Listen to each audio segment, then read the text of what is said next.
ఈరోజు పరమ పవిత్రమైన రోజుగా ఈ లైవ్ వింటున్న ప్రతి ఒక్కరూ మనస్ఫూర్తిగా అనుభవం చేసుకోండి.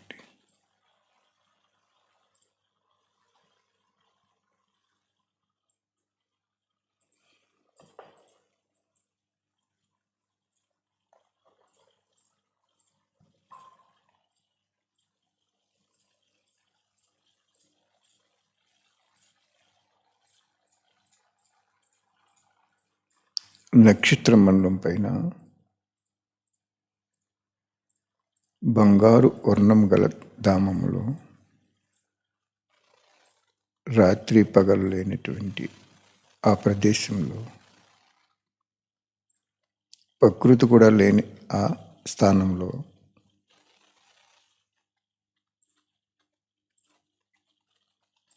ఎవ్వరికీ తెలియనటువంటి ఒక ముఖ్య స్థానం అది ఎలా ఉంటుందో తెలియదు. ఆ స్థానంలో సృష్టికర్త, జ్ఞాన సాగరుడు, పతిత పావనుడు,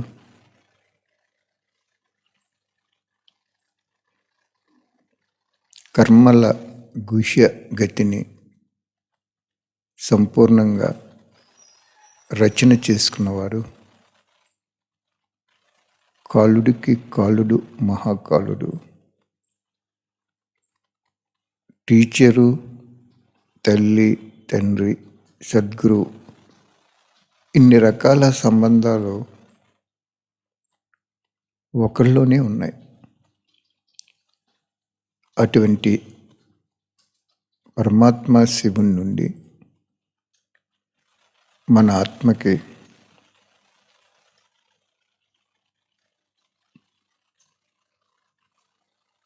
ప్రవాహంలో ఒక దివ్య అలౌకిక దైవశక్తి వస్తున్నట్లు అనుభవం చేసుకోండి.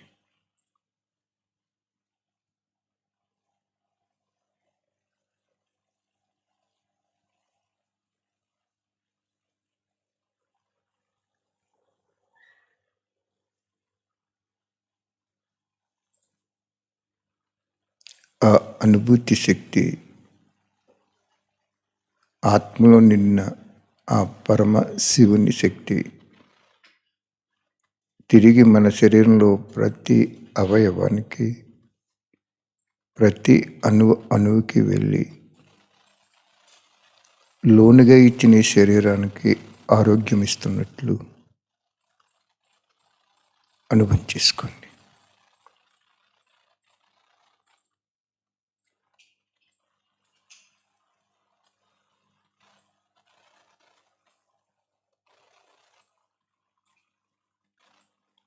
ఈ అనుభూతి శక్తి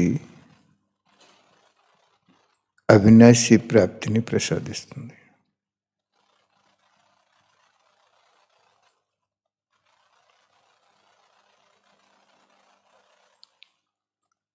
ఈరోజు మనం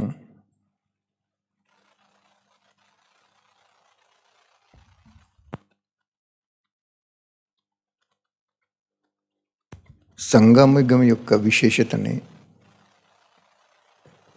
అక్కడక్కడ వాణిలో చెప్పిన పాయింట్స్ మరియు విశ్లేషణ ఆధారంగా అనుభవం చేసుకుందాం.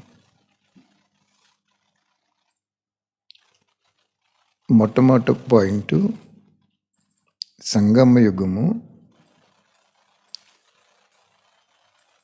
చిన్న ఆయుష్ గల యుగము, చాలా తక్కువ ఆయుష్ గల యుగము.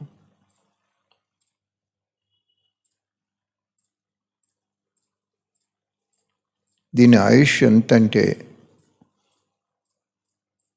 వాస్తవానికి ఎక్కడా కూడా తెలియపరచలేదు. భగవంతుడు తెలియపరిచారని కొందరు అంటారు. సకారవాణిలో నాకు తెలియదు. కొంతమంది 100 సంవత్సరాల ఆయుష్ అని చెప్తారు. బాబా చెప్పారు అని కొంతమంది చెప్తారు. కానీ భగవంతుడు దాదీజీ శరీరంలోకి వచ్చి చెప్పిన ప్రతి వాణి పరిశీలించినప్పుడు, చదువుకున్నప్పుడు, అర్థం చేసుకుని అనుభవం చేసుకుంటున్నప్పుడు సంగమయుగం ఆయుస్సు 100 సంవత్సరాలని నాకు తెలిసినంత మేరకు ఎక్కడా లేదు.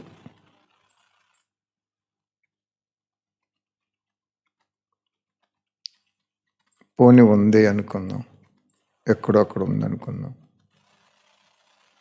కానీ అది పూర్తి అయ్యే వరకు మనం ఉంటామో లేదో మనకు తెలియదు, జీవించుంటామో లేదో తెలియదు. ఇంకా ముఖ్యమైన విషయం ఏమిటంటే 100 సంవత్సరాల దగ్గరికి వచ్చాక మనం పురుషార్థము, త్యాగము, తపస్సు, బాబాతో స్నేహము, ప్రేమ పెట్టుకుంటే ఒకటికి ఒకటే ప్రాప్తి. అదే తక్షణమే బ్రహ్మబాబాలాగా తక్షణమే మనం చేసుకుంటే, స్వయం త్యాగం చేసుకుంటే 1,00,000 రెట్లు ప్రాప్తి. 1కి 1,00,000కి ఎంత తేడా ఉందో చూడండి.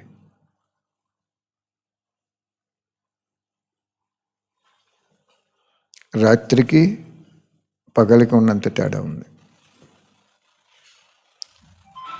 రెండో పాయింట్. కాబట్టి ఈ చిన్న యుగము తరిగిపోతుంది. మన ఆయుష్ కూడా తరిగిపోతుంది. రోజు రోజుకి ప్రపంచము పూర్తిగా తమోగుణం అయిపోతుంది. అప్పుడే వినాశనం అవుతుంది. ఆ తమోగుణంలో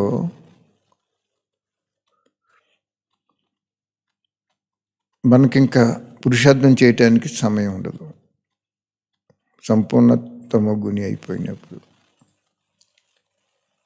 కాబట్టి చిన్న ఆయుస్సు గల ఈ యుగములో ప్రతిరోజు ప్రతి గంటకి కార్యవ్యవహారాలు చేసుకుంటూ అలౌకిక అనుభూతిని అనుభవం చేసుకోవాలి. చూడండి, మన పైన సూక్ష్మతనం ఉంది. అక్కడ కూడా రాత్రి పగలు ఉండదు. నడుస్తూ తిరుగుతూ ఆ లోకాన్ని అనుభవం చేసుకోండి. మీరు బాబా వాక్యాలను అనుభవం చేసుకోండి. భగవంతుడిచ్చే ప్రాప్తిని అనుభవం చేసుకోండి. ఆత్మిక తండ్రి ఇచ్చే ప్రలబ్ధాన్ని అనుభవం చేసుకోండి. అంటే సంగమయుగంలో ప్రతి సెకండు, ప్రతి సంకల్పము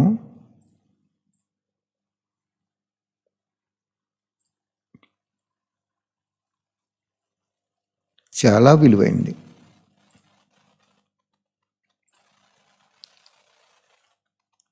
నిన్న ఒక వాణి చదువుతుంటే అందులో చెప్పారు బాబా, ఒక్క సెకండు కానీ, ఒక్క సంకల్పం కానీ వ్యర్థంగా వెళ్ళిందంటే చాలా నష్టపోతారు. ఒక్క సెకండు, ఒక్క సంకల్పము శ్రేష్టంగా వెళ్ళిందంటే చాలా పొందుతారు ప్రాప్తి అని చెప్పారు బాబా.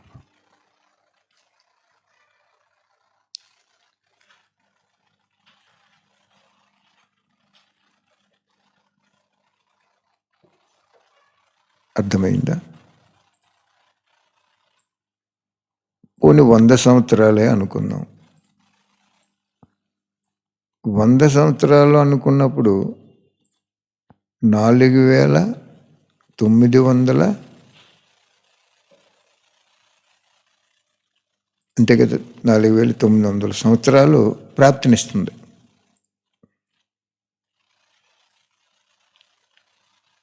కొత్తగా వచ్చిన ఆత్మకైనా అప్పుడే ఎన్నో సంవత్సరాలు ఉన్న ఆత్మకైనా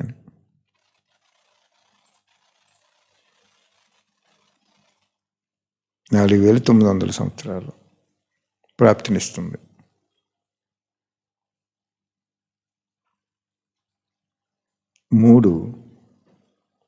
మూడో పాయింట్, ఈ సంగమయుగంలోనే భగవంతుడు ఈ భూమి మీదకి అవతరించి పావనం చేస్తారు. ఇంకా ఏ యుగంలోనూ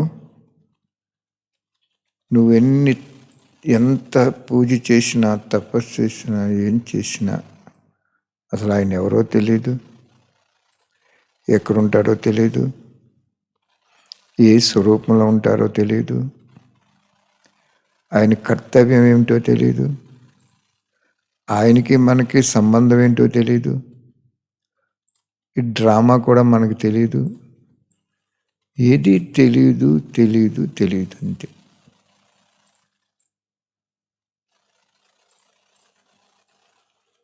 ఈ సంగమయుగంలోనే భగవంతుడు వస్తారు, తన నివాస స్థానం నుండి వస్తారు,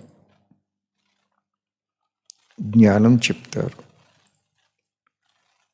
కథంతా 5000 సంవత్సరాలు ఎలా జరుగుతుందో కథంతా చెప్తారు.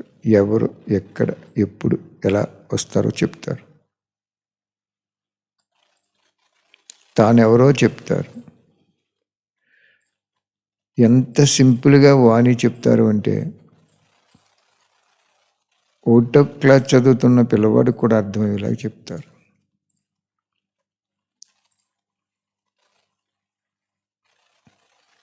భగవంతుడు ఎక్కడో ఉన్న భగవంతుడు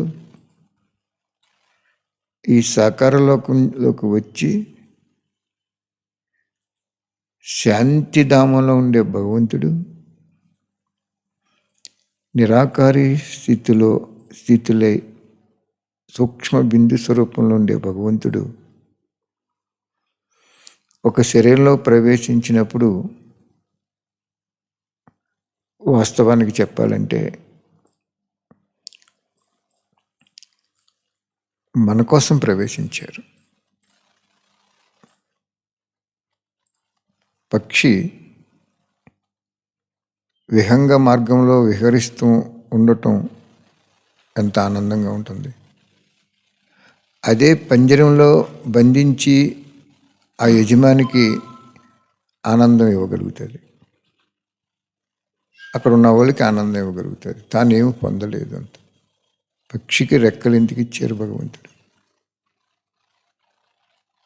అలాగే భగవంతుడు ఒక దాదీ శరీరంలోకి వచ్చిన, బ్రహ్మ శరీరంలోకి వచ్చిన మన కోసం, మన లోకంలో ఉన్నటువంటి భాషని అర్థం చేయించడం కోసం. నువ్వెవరవో, ఎక్కడి నుంచి వచ్చావో, ఎందుకోసం వచ్చావో, ఆయన ఎవరో అన్నీ ప్రపంచంలో ఎవ్వరూ చెప్పలేని అతి సూక్ష్మాతి సూక్ష్మమైన రహస్యాలు బట్టబయలు చేశారు Baba. Great and greatest father. ఇంకో పాయింట్, ఒకే భగవంతుడు టీచర్ పాత్ర, తల్లి పాత్ర, తండ్రి పాత్ర, వారసత్వం ఇచ్చే పాత్ర, సద్గతినిచ్చే పాత్ర సద్గురు పాత్ర, నీ లెక్కలు కట్టి ధర్మాన్ని ప్రబోధించి నీకు ఎక్కడ, ఎప్పుడు, ఎవరితో ఏ జన్మ ఇవ్వాలో ఆ ధర్మాన్ని క్యాలిక్యులేట్ చేసి నీకు ఇచ్చేటువంటి పాత్ర, ఆయనకి మనకి ఉన్న సంబంధము ఆత్మరూపంలో తండ్రి రూపంలో ఉందని తెలిసే యుగం ఇది. ఇటువంటి యుగము శ్రీకృష్ణుడు కూడా తెలుసుకోలేడు. బంగారు మహల్లో ఉంటారు, కానీ వజ్రంతో పోల్చడానికి కూడా ఈ లోకంలో భగవంతుణ్ణి పోల్చడానికి ఏది ఉండదు. ఇప్పుడు ఆయనతో ఉంటున్నాం మనం. అంచేత సంగమ యుగము ఎంత ఉన్నతోన్నతమైన యుగము అంటే భగవంతుడు నీవాడే వేరు. నిన్ను ఎన్నుకున్నారు ఆయన. కాబట్టి సంగమయుగము విశేషత రోజు వర్ణన చేసుకున్నా, మననం చేసుకున్నా మగ్న స్థితిలోకి వెళ్ళిపోతాం.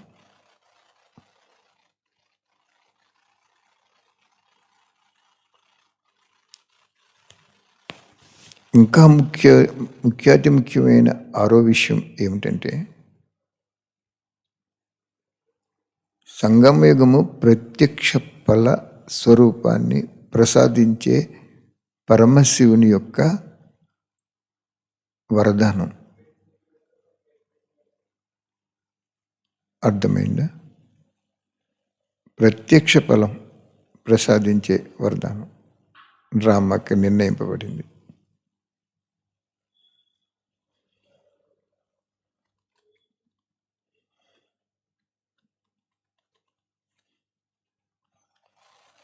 సంగమయుగము ప్రియుడిగా ఆత్మరూపంలో, ప్రేయసిగా ఆత్మరూపంలో, మనం ఆయన్ని కొడుగ్గా కూడా చేసుకోవచ్చు. అన్ని సంబంధాలు ఆఫరిచ్చే అద్భుతమైన సమయం సంగమయుగం.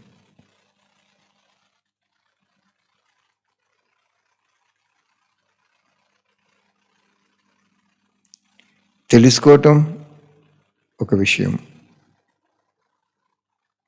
అర్థం చేసుకోవటం రెండో విషయం,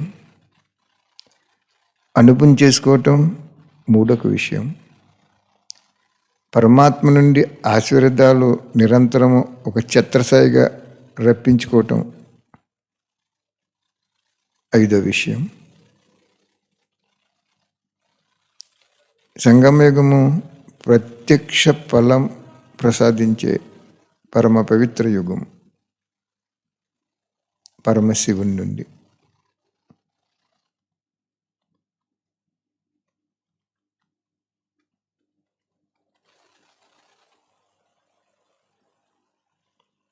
బెగ్గర్ స్టేజ్లో ఉన్న బ్రహ్మబాబా అంతిమ శరీరం వదిలేటప్పటికీ చాలా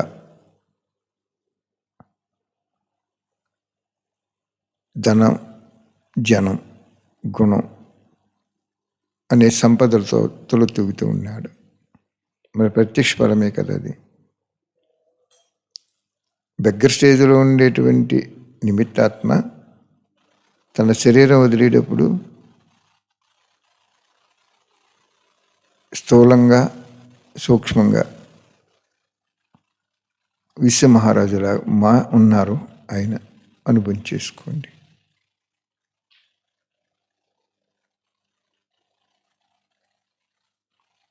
ఒక వాణిలో చెప్పారు బాబా, మీరు ఎవరినైనా పిలాలంటే ఫోన్ చేస్తూ లేట్ అవుతుందేమో, నేను నిరాకారుడు అనుకుంటున్నారు, ఏమీ చేయలేను అనుకుంటున్నారు, కానీ మీరు పిలిచిన వెంటనే మీ ముందు నేను హాజరైపోతాను. ముందు ముందు మీకు భగవంతుణ్ణి లీనమయ్యే స్థితిని కనుక అనుభవం చేసుకుంటూ ఉంటే మీ ముందు నేను తిరుగుతున్నట్టు నీ మనసుకి అనుభవం అవుతుందని చెప్పారు బాబా.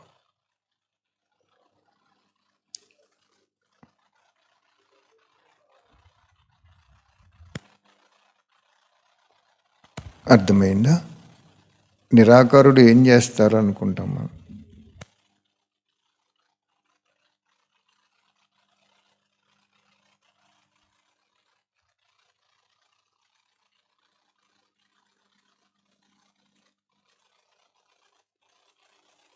ఒక వాణిలో చెప్పారు బాబా,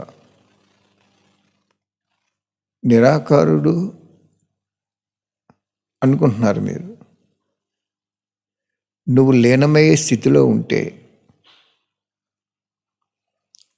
నీ ఎదురుగుండా తిరుగుతున్నట్టు నీకు అనుభవం అవుతుంది. ముందు ముందు ఆ స్థితి మీకు అనుభవం చేసుకుంటే ఆ రోజు కూడా వస్తుంది చాలామంది ముందు అని చెప్పారు బాబా. ఎంత గొప్ప యుగం ఇది! సత్యయుగంతో పోలిస్తానికి కూడా ఎంతో గొప్ప యుగం ఇది. వజ్రం, అది బంగారం.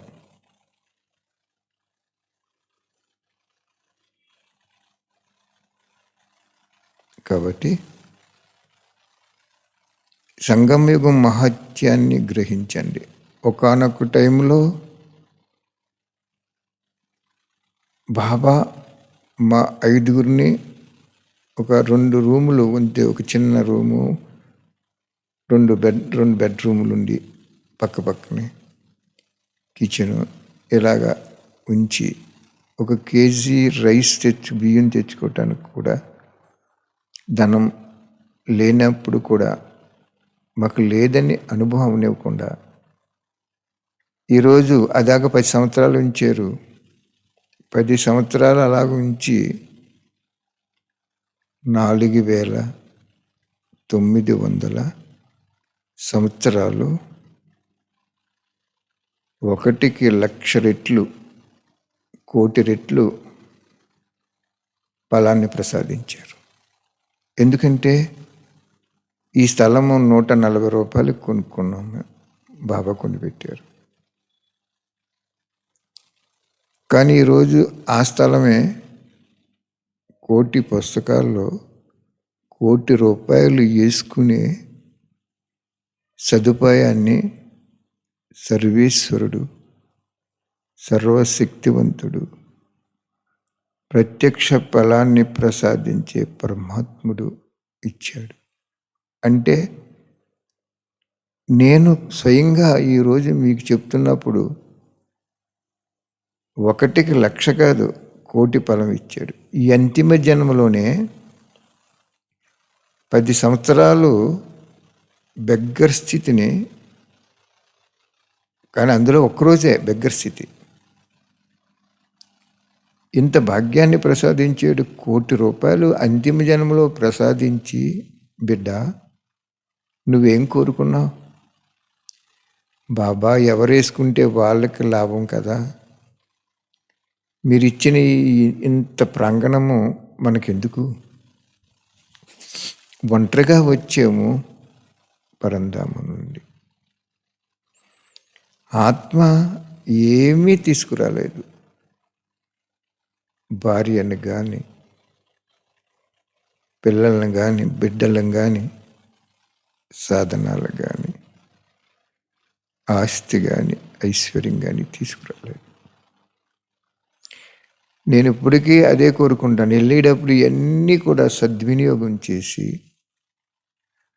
అతిథిగా అద్దె గృహంలో ఉండి అనంతమైన ప్రాప్తిని బాబా అని కోరుకుంటాను.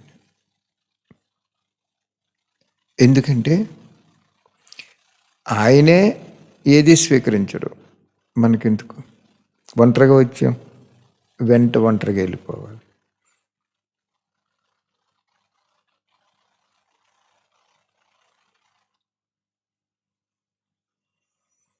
కాబట్టి సంగమయుగములో అంతిమ జన్మలో తను ప్రసాదించిన 1,00,00,000 పుస్తకాల్లో బాబా ఎవరొకరు ఇస్తున్నారు, ఆగట్లేదు యజ్ఞం.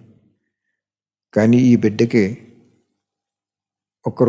నువ్వు ఇచ్చిన ఆస్తి 10 సంవత్సరాలు 15 సంవత్సరాల్లో ఎన్నో రెట్లు పెరిగింది. దాన్ని అమ్మి 1 రూపాయి వేసుకునేలాగా ప్రాప్తిని ప్రసాదించని సంకల్పం చేశారు బాబా.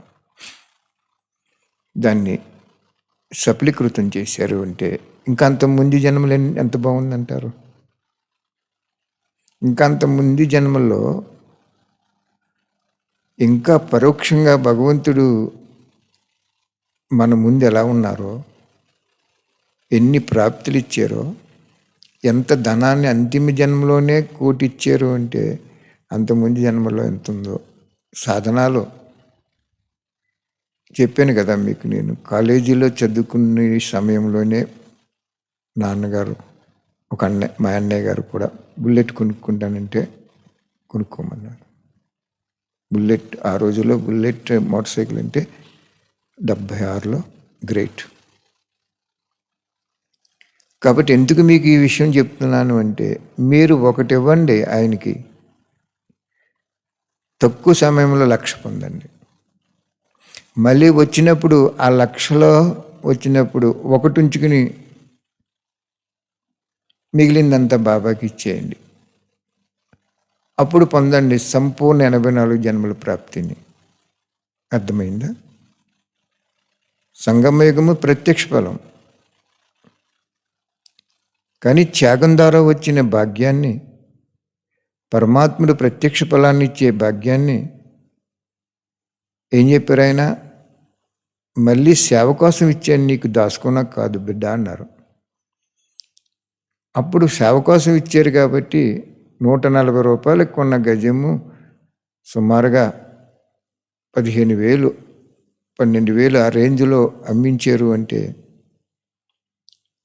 సుఖంగా ఉండమని కాదు, ప్రపంచాన్ని సుఖసాగరుడి దగ్గరికి తీసుకెళ్ళటానికి, ఉపయోగించుకోవటానికి ఇచ్చారు. అది గ్రహించిన ఈ ఆత్మ సంగమయుగము ప్రత్యక్ష ఫలాన్ని మళ్ళీ పరమాత్మకి ఇచ్చేసి 84 జన్మలకి, వాస్తవానికి చెప్పాలంటే మీకు ఇదొక విచిత్రంగా ఉంటుంది, మీకు నమ్మశక్యంగా ఉండదు మీకు. కానీ గుర్తించుకోండి, ఈ బిడ్డకి సత్యయుగంలో పాత్ర ఉండదు. వేరో గ్రహంలో సంగమయుగం ఉంటుంది, అక్కడ పాత్ర ఉంటుంది. రియల్ నేను చెప్పేది, నాకు అనుభవం చేసింది కూడా కరెక్ట్. అది సైన్స్ వాళ్ళు కూడా చెప్తున్నారు, పైన గ్రహాలు ఉన్నాయి, పాలపుంతుంది. ఎప్పుడు కూడా మీరు గుర్తించుకోండి, రాత్రి మీరు ప్రయాణం చేస్తున్నప్పుడు ఏదైనా గ్రామం ఉంటే అక్కడ లైట్లు ఉంటాయి. ట్రైన్లో వెళ్తున్నారు మీరు, చీకటిలో వెళ్తుంది ట్రైను, లైట్ వేసుకుని, పక్కన చూడండి చీకటి. ఏదైనా ఊరు ఉందనుకోండి, అక్కడ మిలుకు మండు బల్బులు కనపడతాయి, కరెంటు కనపడుతుంది, అక్కడ వెలుగు. అంటే అక్కడ గ్రామం ఉన్నట్టే కదా. అలాగే ఒక నక్షత్రం ఉందంటే దాని చుట్టూ గ్రహాలు ఉంటాయి. మీకు తెలియదు ఆ విషయం, మీకు చెప్తే అర్థం కాదు కూడా. ఎవరో 1000కి, మనకుండే 1000కి ఒక్కళ్ళు అనుభవం చేసుకుంటారు అంతే. మిగిలిన వాళ్ళు అనుకుంటారు సాకారవాణిలో చెప్పారు, ఇంకెక్కడ సృష్టి లేదని చెప్పారు అని నాకు ప్రశ్న వేసారా కొంతమంది అన్నయ్యలు, అక్కయ్యలు కూడా. అక్కయ్యలు తక్కువే, అదే వాళ్ళకి ఫుల్ నాలెడ్జ్ లేదు. ఒక వాణిలో ఏం చెప్పారు? ఈ పంచతత్వాలకి పితను నేనే అన్నారు. అదే ఇంకో వాణిలో ఏం చెప్పారంటే వీటికి నాకు సంబంధం లేదన్నారు. నేను చదివాను సాకార వాణిలో కొన్ని పాయింట్లు చదివాను. ఏంటి బాబా, ఒక వాణిలో ఈ పంచతత్వాలకి పితను అంటే తండ్రి నేను సృష్టించానని చెప్పావు. ఇంకో సాకార వాణిలో నాకేమీ సంబంధం లేదు, ఈ పంచతత్వాలతోటి ఏది నాకు సృష్టితో సంబంధం లేదని చెప్పావు. ఏంటి బాబా అంటే బాబా చెప్పారు, భగవంతుడి శక్తిని అనుభవం చేసుకునే ఆత్మలకి మొట్టమొదటి చెప్పింది అనుభవం అవుతుంది, ఇంటాక్సికేషన్ ఇస్తుంది.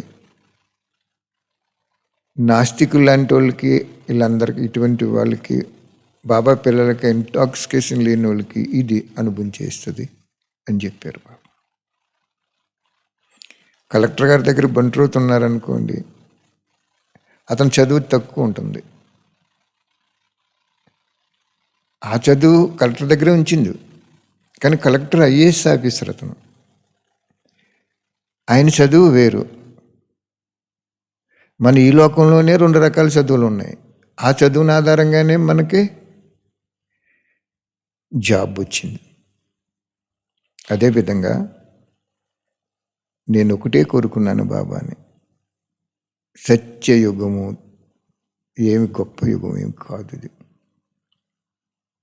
ఈ మధ్య నాకు ఇంకా బాగా అనుభవం అవుతుంది. ఏంటంటే ఈ యుగంలోని సంగమ యుగంలోనే కూడా స్వర్గం రాని భక్తి ఆత్మలకి, అజ్ఞాని ఆత్మలకి స్వర్గం ఇక్కడ ఇచ్చేసారు బాబా. మీకు తెలుసో తెలీదు కానీ ఏంటి అది? సత్యయుగంలో విమానాలు ఉన్నాయి, ఇక్కడ విమానాలు ఉన్నాయి. సత్యయుగంలో టెలిఫోన్స్ ఉండో, ధ్వని కంట వేగంగా వెళ్ళేటువంటి విమానాలు ఉంటాయన్నారు బాబా. పిక్నిక్కి వెళ్ళటానికి, ఎక్కడికి వెళ్ళటానికని. మరి ఇక్కడ ఈరోజు మీరు టెలిఫోన్లో ఎక్కడో చాలా దూరాన్ని ఉన్న దేశానికి నెంబర్ కొట్టండి, సెకండ్లో వెళ్ళిపోతుంది. సెకండ్, కన్ను మూసి కన్ను తెరిచినంత సేపులో వెళ్ళిపోతుంది. మరి వాళ్ళకి స్వర్గం లేదా బాబా? వాళ్ళు వీడియోలో ఎక్కడో ఉన్న వాళ్ళని చూసుకుంటున్నారు, అది స్వర్గం కాదా? వాళ్ళకి లక్షలాది రూపాయలు నెలకి ఏరో దేశం వెళ్ళి సంపాదించుకుంటున్నారు, అది స్వర్గం కాదా? ఒక పెళ్లి చేశారంటే కళ్యాణ మండపాల్లో కనీసం 1 కోటి రూపాయలు కూడా ఖర్చు చేసినటువంటి వాళ్ళు ఉన్నారు, అది వాళ్ళకి స్వర్గం కాదా? రాయల్ వాహనాలు ఇచ్చారు, ఏసీ కార్లు, కోట్ల మీద ఖరీదున్న కార్లు కూడా ఇచ్చారు, అది స్వర్గం కాదా? రాయల్ ఫ్యామిలీస్, చాలా రాయల్గా గుణాలతో నీతిగా నిజాయితీగా ఉన్నటువంటి ఫ్యామిలీస్ కూడా ఉన్నారు ఈ సంగమ కలియుగ కలయికలో, అది స్వర్గం కదా? చెప్పండి. ప్రతి యుగంలో ప్రతి ఆత్మకి, పైనుంచి దిగే ప్రతి ఆత్మకి స్వర్గం ప్రసాదించాడు ఆయన. ఆయనకి మన ఒక్కరికే స్వర్గం కాదు, అలా ప్రసాదించారు ఆయన. ఒకే ట్రైన్లో ఏసీ, అందులో sitting AC, birth AC, reservations, birth reservations, general compartment ఉంది. అలాగే ప్రతి యుగంలో కూడా భగవంతుడు ప్రతి బిడ్డకి సుఖాన్ని కోరుకుని సుఖాన్ని ఇచ్చాడు. కానీ ఒక్క నియమం పెట్టుకున్నాడు ఆయన. ఏంటంటే సంగమయుగంలో ధైర్యంతో ఎవరైతే ఒక అడుగేస్తారో వాళ్ళకి నేను సర్వ సంపత్తి సహితంగా వాళ్ళ సర్వ సంపత్తి అయితే బలిహారైపోతానన్నాడు బాబు. కాబట్టి ఈ సంగమ యుగము సంబరాల యుగము, డ్యాన్సులు చేసే, శరీరంతో డ్యాన్సులు చేసే యుగం కాదు. నీ త్యాగం ద్వారా పరమాత్మ ఇచ్చే ఫలస్వరూపంలో నిండుగా ఉండి మనసు ఆనందం పొందే యుగం ఇది. మనం స్టేజ్ మీద డ్యాన్స్లు అయి పెడతాం. ఒకసారి ఒక బట్టీలో అన్నయ్య నన్ను పిలిచారు, అది మన ద్వారానే ఎక్కువగా తయారైన గ్రామం అది. డ్యాన్స్ పెడుతుంటే బాబా చెప్పారు, శరీరంతో డ్యాన్స్ చేయకూడదయ్యా, అది సినిమాలు షూటింగ్ అయిపోద్ది, మనసుతో నాట్యం చేయాలి, అది నేర్పు నువ్వు అన్నారు బాబా. నేను ఎప్పుడు డ్యాన్సులు పెట్టించలేదు, ఇష్టంగా ఉండేది కాదు కూడా. అది ఈ వేషాలు వేసి కూర్చోవటం కూడా తప్పు అని చెప్పారు బాబా నాకు. వేషాలు వేసి కూర్చోబెడతాం కదా, అలా తయారవ్వాలి. కానీ అలా లేనిది ఏ వేషాలు వేసి కూర్చోవటం కరెక్ట్ కాదన్నారు. శరీరంతో డ్యాన్స్ చేయటం అనేది కాదు, ఎవరికి వాళ్ళు మనసా సేవ చేస్తున్నా, వాణి వింటున్నా, మన మనసు సూక్ష్మశక్తి అయిన ఆత్మలో ఉన్నటువంటి మనస్సు అమృతాన్ని తాగుతున్నాను అని అనుభవం చేసుకుని పరవశించటమే సత్యమైన డ్యాన్స్.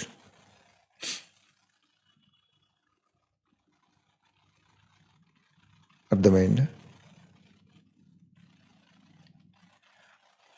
కాబట్టి ఈ సంగమ యుగము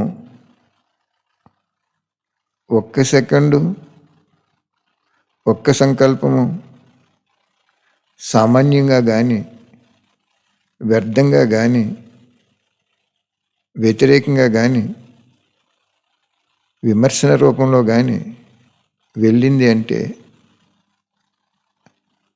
అది నిన్ను ఎంత నష్టం చేస్తుందంటే, మళ్ళీ నువ్వు అందులో పాత్ర అభినయించేటువంటి సంకల్పం కూడా సంపద అయిపోతుందని చెప్పారు బాబా. నువ్వు మళ్ళీ అది పాత్ర అభినయించవలసిందే.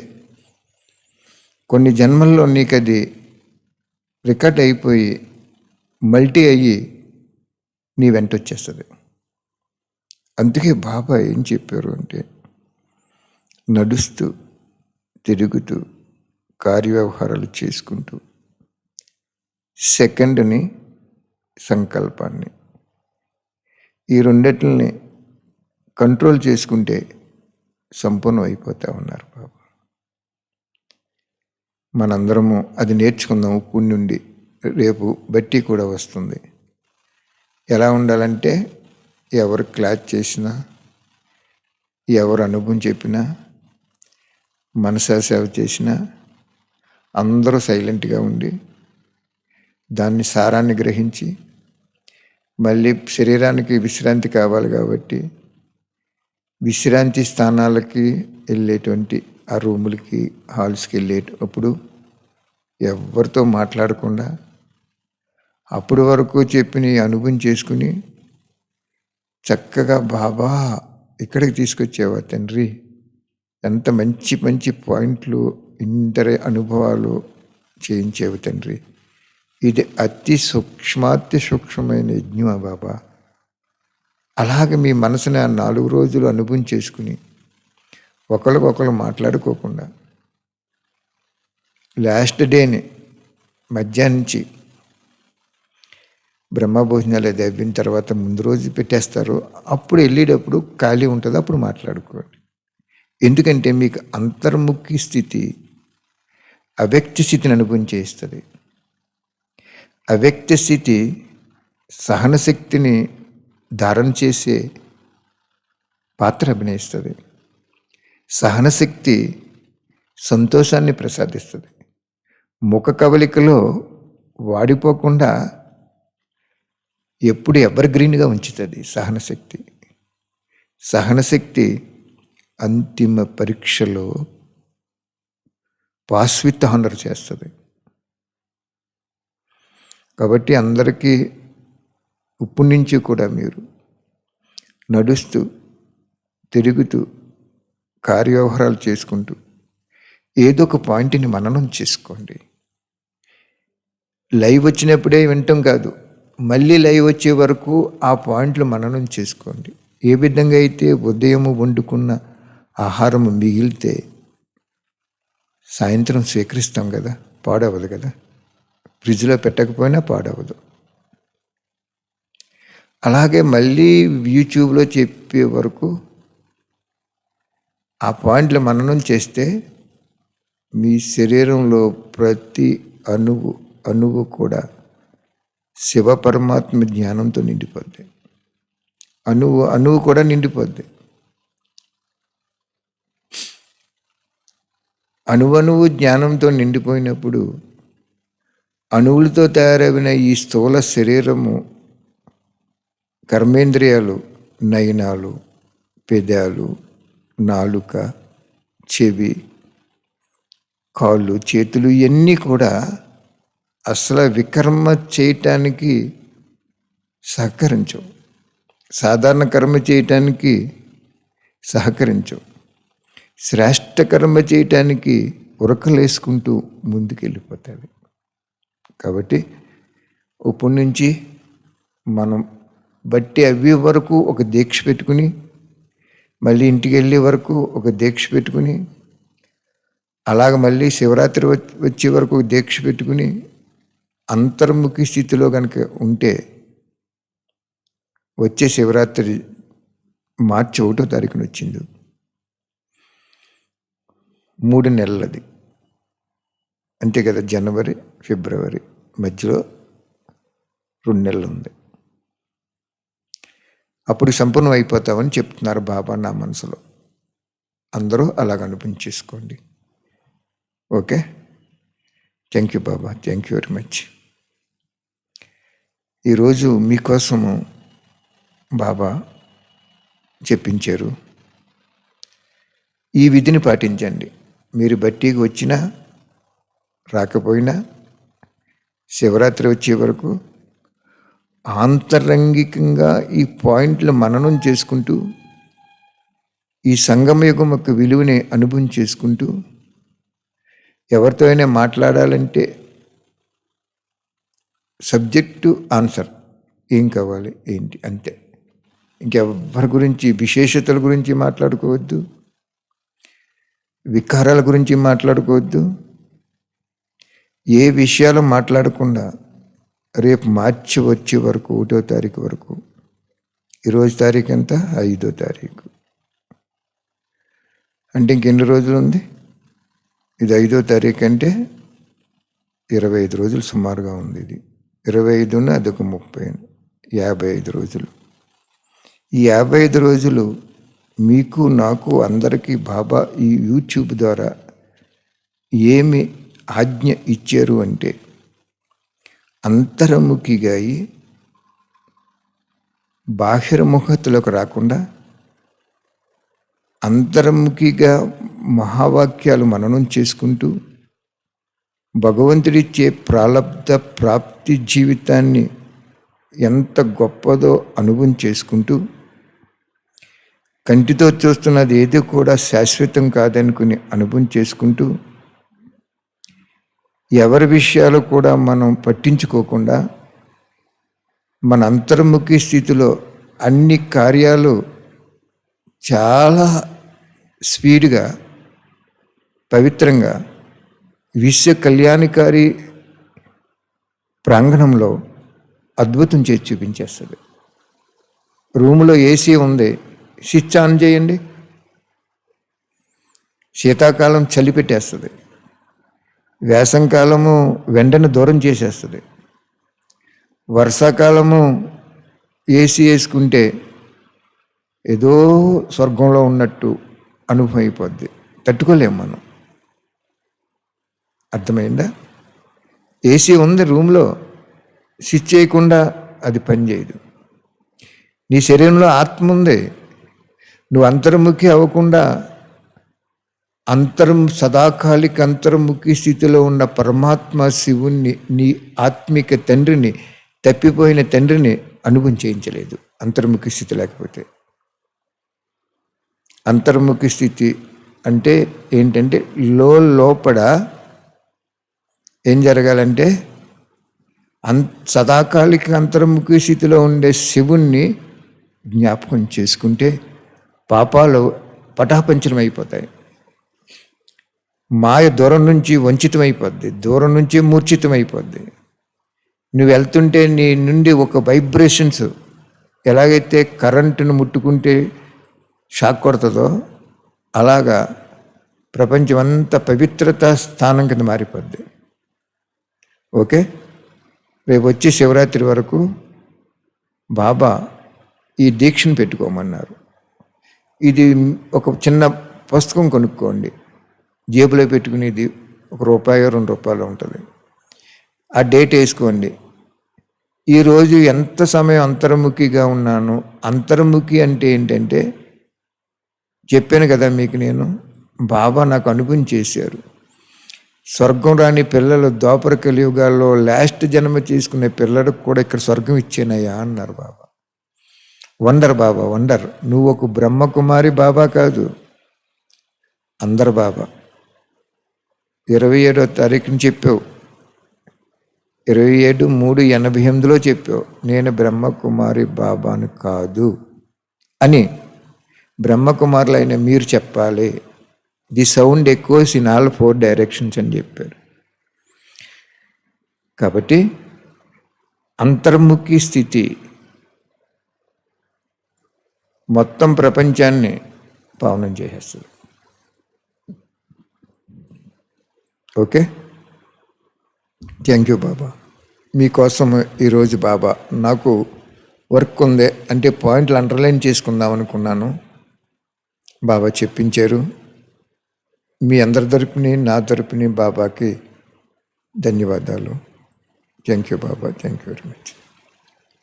అఖిలాండ కోటి బ్రహ్మాండ నాయకుడి అనే శివ తండ్రి, సర్వ మానవాళిని సద్గతిని ప్రసాదించే సద్గురు అయిన ఓ తండ్రి, వాళ్ళ తరపుని మీకు ధన్యవాదాలు. అలాగే కోటి పుస్తకాలు సేవ చేస్తున్నా ప్రతి ఒక్కరి శరీరానికి ఆరోగ్యము, మనసుకి ప్రశాంతత, బుద్ధికి దివ్యత, ధైర్యము, మాయని ఎదుర్కొనే శక్తి, సంస్కారానికి త్యాగం చేసే అలవాటుని ప్రసాదించండి. వాళ్ళ సాధనాలని మీ శక్తి కిరణాల ద్వారా నడిపించి ఆ కిరణాలు రిఫ్లెక్ట్ అయ్యి ఎలాగైతే అద్దం ఎండలో పెడితే ఆ సూర్యుడిని కాంతిని మళ్ళీ ఎక్కడికో వెదజల్లుతుందో అలాగా విశ్వ పరివర్తన, ప్రకృతి పరివర్తన చేయించండి Baba. Thank you Baba, thank you very much. అంతర్ముఖి స్థితి అని ఒక చిన్న పుస్తకం పెట్టుకోండి. ఆ అంతర్ముఖి స్థితిలో పాయింట్లు మననం చేసుకోండి. ఈ జ్ఞానము ప్రాయలోపం అయిపోద్ది. ఈ జ్ఞానం మళ్ళీ మీకు 5,000 సంవత్సరాల వరకు లభించదు. జ్ఞానం లభించదు, జ్ఞానదాత లభించడు, ప్రాలబ్ధ జీవితాన్ని ప్రసాదించే పరమాత్మ శివుడు కూడా లభించడు. ఇవన్నిటికీ ఆధారము అంతర్ముఖి స్థితి.